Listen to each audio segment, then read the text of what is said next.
उसी बीच में हम मर्डर किए चौकीदार को। राशन भी कोई देने के लिए इनकार कर देता था। अच्छा, यहाँ तक? हाँ, और ऐसा बात था। कोई पानी मांगते थे प्यास के समय, तो पानी तक देने के लिए इनकार कर दिया। खाना उना पानी नहीं पियेंगे तो बोला हम भूख रख लो, खा लो खा लो, खा खाई भी नहीं करेगा, करेगा उसको पाएगा। 3 बीघा माला है, नाक चुप के जाता था। 1980 का बात होगा। नाक चीप के जाता था। हाँ, कई साल। तो आज हम बात करने जा रहे हैं लेप्रेसी, जिसको हैंसेंस डिजीज भी कहा जाता है। और आज हम बहुत सारे उन लोगों के साथ भी हैं और उनसे बातें भी करी हैं। तो इस बीमारी को कहा जाता है कि ये सबसे पुरानी जो इंसान जानता है वो बीमारी में से एक है, और ये इंडिया में ओरिजिनेट हुई थी। मेरा नाम सीताराम महतो हुआ। जब 6-7 साल का मेरा उम्र था, हम हॉस्टल में पढ़ते थे। तो जब मेरा बीमारी हुआ तो हॉस्टल से हमको प्रिंसिपल द्वारा निकाल दिया गया। तो फिर हम दूसरा स्कूल में दाखिला लिए और वहाँ पढ़ने लगे। जब हम मैट्रिक पास किए तो सेकेंड डिवीजन में पास किए। उसके बाद हम कॉलेज गए। तो कॉलेज गए तो वहाँ भी मेरे साथ गलत छीन छुआछूत का भाव से देखने लगा। उसके बाद हम घर आए। घर आने के बाद हम शादी किए घर में। तो वहाँ का जो ग्रामीण लोग है उन लोग हमको तंग करने लगा। उसी बीच में हम मर्डर किए चौकीदार को, जो कि ग्रामीण चौकीदार था। क्यों आपने मर्डर कर दिया उसको? कि हमको हमेशा परेशान करता था आपकी बीमारी की वजह से? बीमारी की वजह से। जैसे कुआं में पानी उठाने नहीं देता था, कहीं नहाते वहाते थे उसमें परेशानी करता था। तो हम आवेश में आके उसको मार दिए। उसके बाद हम जेल में सरेंडर किए। तो हम हॉस्टल में पढ़ते थे उसी समय। तो आपके पैर में हुआ था? पैर में, हाँ जी। उस समय शरीर में दाग था, पैर में जख्म नहीं हुआ था। तो दाग था, उस समय दवा हुआ खाए। उसके बाद जब पूरा पैर संश्लेष हो गया तब जाके जख्म।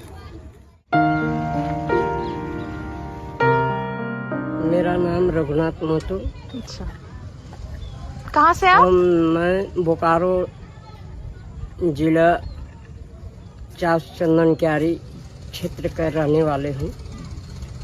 1972 में मेरा घर परिवार से, भाई बंधु से कुछ बगझक मतलब दाग, इस बीमारी का पहले दाग होता है।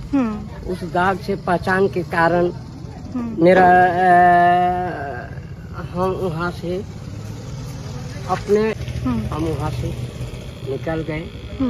निकलने के बाद बहुत दिन इधर उधर भटकते रहे।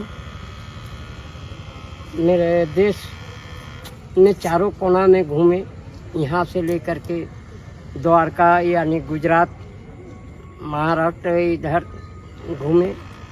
घूम करके कहीं हमको स्थायी स्थिति नहीं वैसा प्राप्त हुआ। तो आज हम रांची के निर्मल आवास में हैं, जो कि एक लेप्रेसी कॉलोनी है। पहले ये सारे लोग वहाँ पर एक इंदिरा कॉलोनी है, जो कि शहर के आउटस्कर्ट में है, मतलब शहर के बाहरी इलाके में है। वहाँ पर रहते थे मिट्टी के घरों में। तो कहीं ना कहीं आज ये चेंजेस आए हैं, क्योंकि इंडिया में ऐसे 750 कॉलोनीज है, मगर ये शहर के आउटस्कर्ट्स में लोकेटेड है, मतलब शहर के बाहरी इलाकों में। मगर अब ये चेंजेस थोड़े आ रहे हैं कि ये अब शहर के बीचों बीच में भी लोकेट हो रहे हैं, मगर स्टिल बहुत ज्यादा चेंजेस की जरूरत है। आज की बात नहीं है, हमें शुरू से ही छुआछूत की दृष्टि से रूढ़िवादी विचारधारा के लोग देखते हैं। अभी अभी हम लोग शिफ्ट हुए हैं। अब बगल वाले कहते हैं कि वहाँ का पानी हम लोग का इधर बहता है, हम लोग को भी बीमारी हो जाएगा कह के इन लोग नगर निगम में कंप्लेन भी किया था। ये मानसिकता है लोगों की आज भी। हम लोग आए हुए हैं जब यहीं पर, जब इंदिरा नगर में जब थे तो वो टाइम गाड़ी घोड़ा की दूर की बात है, आदमी आपस में बात भी नहीं करता, नहीं कर सकता था। राशन की दुकान से राशन भी कोई देने के लिए इनकार कर देता था। अच्छा, यहाँ तक? हाँ, और ऐसा बात था। कोई पानी मांगते थे प्यास के समय, तो पानी तक देने के लिए इनकार कर देना। इनकार करता था। तो ऐसे समय स्थिति बहुत दुख की बात है ये। तो करते करते हम लोग इतना दूर पहुँचे हैं। आप लोग हाथ बहुत हिम्मत चल वाले जाएगा, नाक चल जाएगा, कान चल गया, पैर चल जाएगा, लेकिन जब तक जिंदा है तब तक सांस जब तक है तब तक सबसे संपर्क करते रहेंगे और सबसे मांगेंगे भी। और मतलब पहले ट्रेन में भी बैठने का कानून था कि आप लोगों को ट्रेन में मना है बैठना, तो ये तो बहुत गलत बात है ना। ये तो फिर हम बाथरूम का गली में बैठ के हाँ ये मेरा देखा हुआ बात बता रहे हैं। मेरा मामा भी जब उसके साथ हम छोटा समय में सफर करते थे, जैसे यहाँ से पुरुलिया अगर जाते थे तो इन लोग जितना भी कुछ रोगी बाथरूम का जगह गली जगह बैठते थे। तो ये समाज की मानसिकता है कि लोगों को छूने से हो जाता ना है। ना ना, ये सब बात नहीं है। ये सब अंधविश्वास ना है। नहीं, एकदम अंधविश्वास। जो अंधविश्वास करेगा उसको भगवान ऊपर वाला देखेगा। मगर आपने तो मतलब ऐसा फेस करा है ना, पहले आपके साथ हुआ होगा, लोग करते होंगे हाँ ऐसे हाँ, कि- किए थे, मेरा घर में किए थे। घर में किए। मेरा हुआ था ना, वही बहुत घिना करती थी। अच्छा। तो सीता से हम बोले, सीता हम तो नहीं जाएंगे, हम कैसा से करते हैं। तो बोले कौन करता रे, चलो एक तो चिट्ठा लिख के दिया छोटा मोटा, तो जो घिना करता है इसको पकड़ा देना। पकड़ा दिए इसको, पढ़ी तो बोले ये रे इसको पानी दो रे, इसको खाना दो रे, ये दो रे, हम नहीं खाएंगे, रोना पड़ता है, बोले नहीं खाएंगे हम खाना उना, पानी नहीं पियेंगे। तो बोला हम भूख रख लो, खा लो खा लो, हम खाई भी नहीं करेंगे। तो मेरा माँ का रोला आया है तो हम खाएंगे। जो घिना करेगा उसको पाएगा। पापा सिर्फ थे तो मम्मी नहीं थी, इसी वजह से हम लोग को उतना देखभाल नहीं हो पाया, तो इसीलिए पैर खराब हो गया तो कटवाना पड़ा। जी हाँ, तो जब हमको कोई बताए कि यहाँ रांची में मदर तेरेसा का मिशनरी उपचारेटी है, वहीं ला दिए गए, तो वही सिस्टर लोग मेरा बहुत हेल्प किए, वहीं ऑपरेशन हुआ, पैर नकली पैर लगा दिए उसी के सहारे। वही लोग का देन है, मदर तेरेसा संस्था सिस्टर लोग का ही देन है, जो आज हम खड़ा हो पाए, नहीं तो चल नहीं पाते। हस्बैंड का है? हस्बैंड है अभी इधर से। अच्छा, नहीं रहते हैं। हाँ।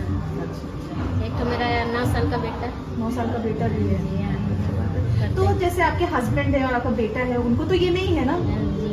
तो ये जो एक मानसिकता है कि छुआछूत, तो सबसे करीब तो आपके वो लोग रहते हैं, तो उनको तो नहीं होता। नहीं, मेरा बेटा अभी 9 साल का है, बिल्कुल ठीक। 5th क्लास में पढ़ता है, वो ठीक ठाक है। मेरे हस्बैंड भी ठीक है। हम लोग जब 1980 में आया, वो टाइम में लोग कुष्ठ रोगी था, 400 साल जैसी कुष्ठ रोगी था। तो जो लोग इधर उधर जाता था, जगन्नाथपुर हो, धुरुआ का हो, बबाही का हो, ये बूढ़ा माला है, नाक चिप के जाता था। 1980 का बात कर रहा है। नाक चिप के जाता था। हाँ, कई साल लगेगा, मेरा हवा लग जाएगा तो हमको कुष्ठ रोग हो जाएगा। ये जो छुआछूत का बीमारी था। जी बिल्कुल, चेंजेस तो काफ़ी आए हैं, फ़र्क दिख रहा है। अब ये लोग बस में ट्रैवल करते हैं, ट्रेन में ट्रैवल करते हैं, लोगों की मानसिकता में फ़र्क तो आया है, मगर इस फ़र्क का मतलब ये नहीं है कि आज भी सोसाइटी इन लोगों को एक्सक्लूड नहीं कर रही है, बिल्कुल कर रही है। जहाँ पर इन लोगों को जाके बसाया गया है, उसी के पीछे एक कॉलोनी है जहाँ पर रिहायशी इलाका है बेसिकली, और वहाँ लोग रहते हैं। उन लोगों ने नगर निगम में जाके कंप्लेन करी कि इनका पानी आ रहा है उनके तरफ, बेसिकली नाली का पानी जो ये लोग यूज़ करते हैं, तो वो पानी से उनको बीमारी हो सकती है। तो उन लोगों को ये नहीं पता है कि लेप्रेसी एक माइल्डली इन्फेक्शियस डिजीज़ है और 95% जो दुनिया की पॉपुलेशन है वो इससे ऑलरेडी इम्यून हो चुकी है, और लेप्रेसी इतने ईजिली ट्रांसमिट नहीं होता है, और जो इससे अफेक्टेड हैं वो अनटचेबल्स नहीं हैं। छुआछूत हमें छोड़ना पड़ेगा और इन लोगों को हमें सोसाइटी में इंक्लूड करना पड़ेगा, क्योंकि डिस्क्रिमिनेशन हमारा article 14, article 15, article 17 of the Indian constitution, सारी चीज़ें इस डिस्क्रिमिनेशन को बिल्कुल सख्त मना करता है। तो हमें अपने कॉन्स्टिट्यूशन और ये सारी चीज़ों को as a society, as a इंसान भी हमें ये चीज़ें समझनी चाहिए। इनको अनटचेबल्स नहीं समझना चाहिए और इनको अपनी सोसाइटी में इंक्लूड करना चाहिए। जैसे हम आम लोगों से बात करते हैं, इनको भी वैसे ही समझना चाहिए। 58% जो लेप्रेसी के मरीज हैं वो इंडिया से हैं। आज भी ग्लोबल पूरे जो दुनिया के मरीज हैं उसमें 58%, लगभग 60% आज भी इंडिया में मिलते हैं। WHO और इंडियन गवर्नमेंट ने 2005 में कहा था कि ये बीमारी को हमने एलिमिनेट कर दिया है, खत्म कर दिया है, इसकी वैक्सीन आ गई है, बट खुद वो गलत साबित हुए और इसके बाद भी इसके मरीज निकलते गए। इवन 2019 में 1 लाख केसेस इंडिया से रिपोर्ट हुए थे लेप्रेसी के। अभी एक नई पहल चालू करी गई है और कहा जा रहा है इंडियन गवर्नमेंट के द्वारा कि 2027 तक इस बीमारी को एलिमिनेट करा जाएगा। Thank you for watching. For more such videos, please subscribe to our channel Marginalized. Thank you.